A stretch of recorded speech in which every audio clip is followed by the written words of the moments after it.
Bab 2473. Sesaat kemudian, di depan arena, Galeno berujar kepada Roni dengan hati-hati dan gelisah. Mohon Yang Mulia nggak mempermasalahkan soal ini. Putraku hanya sedang tidak bisa berpikir dengan jernih. Roni balas menatap Galeno dengan tenang. Lalu berujar sambil tersenyum. Jangan bodoh, kepala keluarga Dinata. Julio itu putramu. Tentu saja kita harus lebih bersabar dengan orang-orang kita sendiri.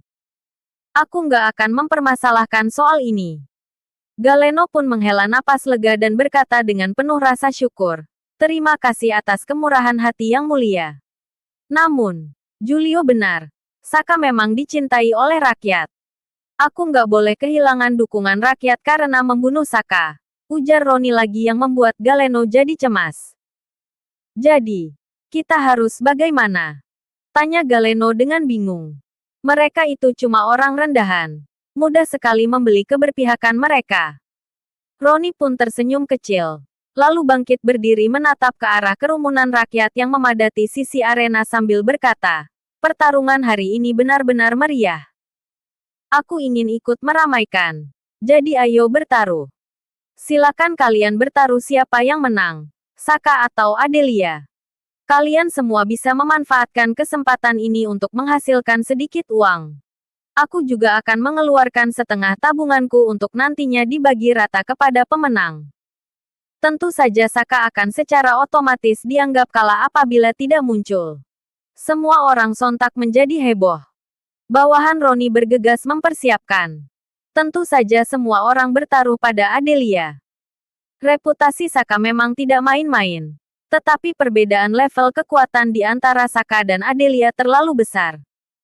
Dalam sekejap, kemungkinan Saka menang adalah 1:9. Selisihnya terus membesar. Semua orang berkerumun dan bertaruh karena mereka takut kehilangan kesempatan langka untuk mendapatkan uang ini. Sudah lihat seperti apa hati rakyat. Ini yang namanya hati rakyat. Keberpihakan mereka bisa diubah hanya dengan sebuah perjudian. Cibir Roni sambil memperhatikan sekelompok orang yang sedang sibuk bertaruh. Rakyat itu berpikiran pendek. Mereka tahu Saka ada di pihak mereka. Tapi tetap saja serakah dan tergiur keuntungan. Sekarang, mungkin mereka semua berharap agar Saka mati saja. Wah, Yang Mulia memang sangat bijaksana. Hanya dengan sebuah taruhan saja sekelompok orang ini langsung berubah haluan. Galeno ikut memandang ke bawah sambil tersenyum dengan kagum. Tetapi tiba-tiba mengangkat alisnya karena melihat masih ada orang di kerumunan yang bertaruh pada Saka. Tepat pada saat itu, seorang pemuda datang.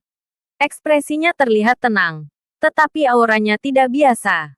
Shaun. Semua orang sontak terkejut. Mereka semua tahu soal si jenius yang terkenal di Gunung Reribu dan kemudian bergabung dengan Sekte Sulos satu ini. Semua orang refleks membukakan jalan bagi Shaun. Katanya Shaun sudah dianggap sebagai harta berharga oleh guru kaisar. Bahkan Shaun diajari langsung oleh guru kaisar dan bersiap untuk pergi ke dunia roh. Shaun berjalan ke meja perjudian diiringi tatapan Seinua orang. Lalu melemparkan sebuah tas penyimpanan dengan santai sambil berkata dengan tenang. Aku mempertaruhkan 2 bunga api ilahi tingkat 7.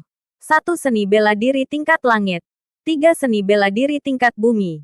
Belasan seni bela diri tingkat puncak dan 200 miliar uang tunai untuk kemenangan Saka. Terlihat jelas itu semua adalah seluruh harta kepunyaan Shaun. Semua orang benar-benar terkejut. Apa-apaan ini? Shaun. Tegur Roni sambil menatap Shaun dengan dingin. Shaun balas melirik Roni. Lalu berujar dengan ekspresi santai. Melawanmu. Setelah itu, Shaun menyingkirkan 2 orang dan langsung duduk di kursi VIP seolah-olah tidak ada orang lain di situ. Roni pun melirik Shaun dengan dingin. Lalu mencibir sambil berkata, Sekte Sulos memang didirikan untuk mendukung keluarga kerajaan. Tapi mulai sekarang, keluarga kerajaanku nggak memerlukan bantuanmu, Shaun. Ekspresi semua orang langsung berubah. Roni menolak Shaun seterang-terangan ini. Padahal Shaun sangat hebat. Ekspresi Roni terlihat datar. Sekuat apapun orangnya, hanya akan dia anggap sebagai musuh apabila orang itu tidak mau membantunya. Tiba-tiba, ada sebuah suara yang terdengar kaget lagi dari tempat perjudian. Hei, ada yang bertaruh dengan satu api ilahi tingkat 8. Satu senjata tingkat langit. 3 botol darah naga dan 3 buku seni bela diri tingkat langit untuk kemenangan Saka. Semua orang langsung ricuh. Sudah tidak perlu dijelaskan lagi betapa berharganya api ilahi tingkat 8. Itu adalah sesuatu yang juga diidam-idamkan oleh 7 keluarga besar.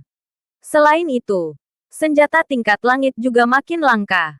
Pertaruhannya besar sekali. Hei, siapa itu yang bertaruh? Tanya seseorang dengan kaget. Nah, namanya Pablo. Jawab seorang yang lain dengan ragu.